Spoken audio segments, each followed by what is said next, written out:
Hey everyone, so let's see this question 33. So here they have given a SQL query and our database table. Okay, so this table named known and we have this query. Okay, so this is a nested query where we have an outer query here and an inner query here.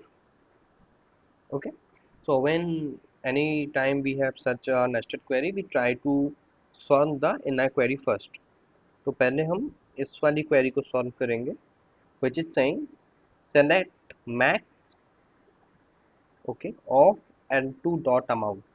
ठीक है, तो जितने भी यहाँ पे amount दिया हुआ है this amount we have to select max of it from known n2, so this known table, and then they have renamed it, aliased it as n2 with this condition that the branch name should be SR Nagar.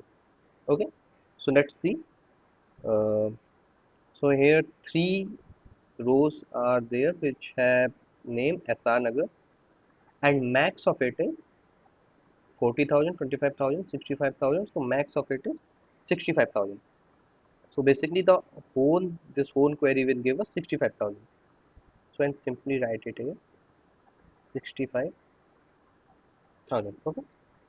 Now when we have solved the inner query, let's come to the outer query which is saying select n1 dot known number from known n1. So n1 they have again aliased the table where n1 dot amount is bigger than 65,000. So now we have this whole table and we have to check how many rows are there where the amount is greater than 65,000. So let's see, we have this 90,000, 50, 40, 25 is less than 65,000. Then we have this 80,000 and then we have this 70,000. Mind that there is no equal to sign, so this 65,000 row will not be considered.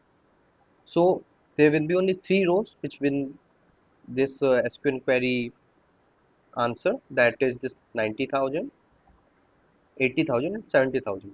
And the question is the number of rows returned by the query. So that will be 3, and that is the right answer. Thank you.